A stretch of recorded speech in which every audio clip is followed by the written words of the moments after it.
안녕하세요. 김태욱입니다. 여러분 주변에는 무슨 말을 해도 불평부터 하는 사람이 있습니까? 설명해도 듣지 않고 안 된다고 하면 목소리를 높이고 자기 요구가 받아들여질 때까지 같은 말을 반복하는 사람 말입니다. 직장이나 관공서에서 민원을 담당하는 분들은 이런 사람을 자주 만납니다. 가족이나 이웃, 직장 동료 중에도 불평불만이 많은 사람이 있을 수 있습니다. 이런 사람을 상대하다 보면 나도 모르게 이런 생각이 듭니다. 왜 이렇게 말이 안 통하지? 도대체 왜 저렇게 자기 생각만 옳다고 할까? 내가 틀린 말을 한 것도 아닌데 왜 화를 내는 거지?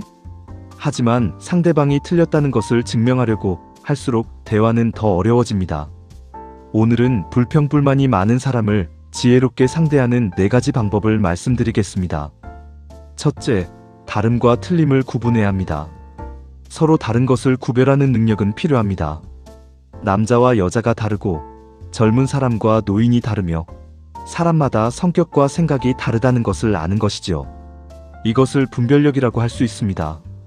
하지만 그 차이를 보고 내가 옳고 상대는 틀렸다, 나는 정상이고 저 사람은 이상하다고 판단하기 시작하면 갈등이 생깁니다.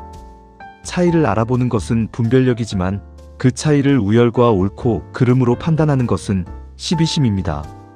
예를 들어 민원인이 규정에 맞지 않는 요구를 했다고 생각해 보겠습니다. 이때 그 요구는 틀렸습니다 라고 말하면 상대는 자신이 무시당했다고 느낄 수 있습니다. 대신 이렇게 말하는 것이 좋습니다.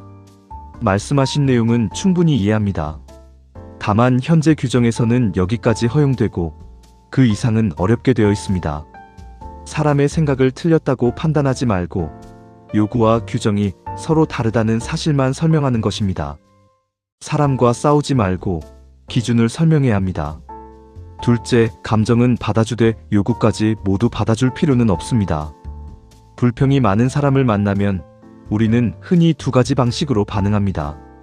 한쪽은 상대의 요구를 무조건 들어주는 것이고 다른 한쪽은 처음부터 단호하게 거절하는 것입니다. 그러나 무조건 들어줄 수도 없고 무조건 막아서도 안 됩니다. 가장 좋은 방법은 감정은 먼저 받아주고 원칙은 분명하게 설명하는 것입니다. 그렇게 생각하실 수도 있습니다. 많이 답답하셨겠습니다. 말씀하신 입장은 충분히 이해합니다. 이렇게 먼저 상대의 마음을 인정해 주십시오. 그런 다음에 이렇게 말하는 것입니다. 다만 제가 개인적으로 결정할 수 있는 일이 아니어서 규정을 따라야 합니다. 가능한 방법이 있는지 한 번 더 확인해 보겠습니다. 확인한 결과 안타깝지만 현재 기준으로는 어렵습니다. 상대의 감정을 인정한다고 해서 그 사람의 요구에 모두 동의하는 것은 아닙니다. 공감은 동의가 아닙니다. 상대의 마음은 받아주되 안 되는 일은 분명하게 말해야 합니다. 셋째, 상대의 행동을 개인적인 공격으로 받아들이지 마십시오. 상대방이 큰 소리를 치거나 불평을 반복하면 내가 공격받는 것처럼 느껴집니다. 그러면 나도 목소리가 높아지고 표정이 굳어집니다. 하지만 그 사람이 화를 내는 이유는 나라는 사람을 미워해서가 아닐 수 있습니다. 여러 곳에 부탁했지만 해결되지 않았거나 오랫동안 답답함이 쌓였기 때문일 수도 있습니다. 왜 나한테 화를 내지? 라고 생각하면 감정이 상합니다. 대신 이렇게 생각해 보십시오. 이 사람은 일이 해결되지 않아 화가 났구나. 자기 입장에서는 억울하다고 느끼는구나. 나를 공격하는 것이 아니라 답답함을 표현하고 있구나. 이렇게 한 걸음 떨어져서 바라보면 상대의 말에 덜 흔들리게 됩니다. 조직 안에서 사람들과 어울리고 사람을 상대하려면 모든 말을 가슴에 담아서는 안 됩니다. 그날 들은 불평을 집에 돌아온 후에도 계속 떠올리면 상대는 이미 돌아갔는데 나 혼자 그 사람과 계속 싸우는 셈이 됩니다. 들을 것은 듣되 담아두지는 마십시오. 넷째, 불평을 사람을 이해하는 자료로 바라보십시오. 불평이 많은 사람을 만날 때마다 오늘도 이상한 사람을 만났다라고 생각하면 하루하루가 괴롭습니다. 관점을 조금 바꿔보면 어떨까요? 같은 문제를 이렇게도 생각하는구나. 이 사람은 목소리를 높이는 방식으로 요구하는구나.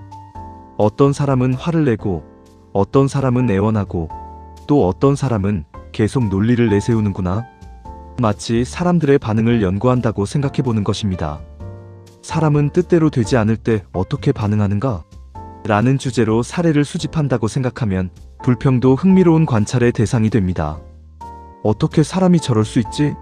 라고 생각하면 스트레스를 받지만 세상에는 저렇게 생각하는 사람도 있구나 라고 바라보면 마음의 여유가 생깁니다.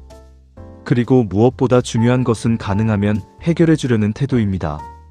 처음부터 안 됩니다 라고 말하면 상대는 나를 가로막는 사람으로 봅니다. 반면에 규정 안에서 도와드릴 방법을 찾아보겠습니다 라고 말하면 상대는 나를 같은 편으로 느낍니다. 물론 법이나 원칙을 어기면서까지 요구를 들어줄 수는 없습니다. 그러나 허용되는 범위 안에서 작은 방법이라도 함께 찾아보는 자세는 필요합니다. 이렇게 말해 보십시오. 그 방법은 어렵지만 대신 이런 방법은 가능합니다. 제가 결정할 수는 없지만 담당 부서에 다시 확인해 보겠습니다. 원하시는 결과는 아니더라도 가능한 절차를 안내해 드리겠습니다. 불평하는 사람도 결국은 자기 문제가 해결되기를 바라는 사람입니다. 해결하려는 나의 진심이 전달되면 불필요한 갈등은 크게 줄어듭니다. 정리하겠습니다. 불평불만이 많은 사람을 상대할 때는 4가지를 기억하십시오. 첫째, 다름을 틀림으로 판단하지 마십시오.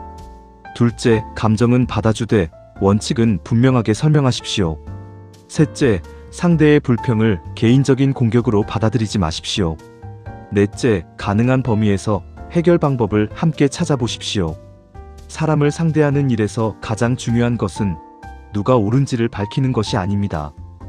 문제를 해결하고 관계의 상처를 줄이는 것입니다. 상대의 말에 끌려가서도 안 되고 상대와 맞서 싸워서도 안 됩니다. 그렇게 생각하실 수도 있습니다. 다만 기준은 이렇습니다. 제가 도울 수 있는 방법을 찾아보겠습니다. 이러한 말을 사용하십시오. 상대의 감정은 부드럽게 받아주고 지켜야 할 원칙은 차분하게 설명하는 것. 그것이 불평불만이 많은 사람을 지혜롭게 상대하면서 내 마음까지 지키는 방법입니다. 지금까지 김태욱이었습니다. 여러분의 행복한 하루를 응원합니다. 오늘 내용이 도움이 되셨다면 구독을 부탁드립니다. 다음 시간에도 더 유익한 내용으로 찾아뵙겠습니다. 감사합니다.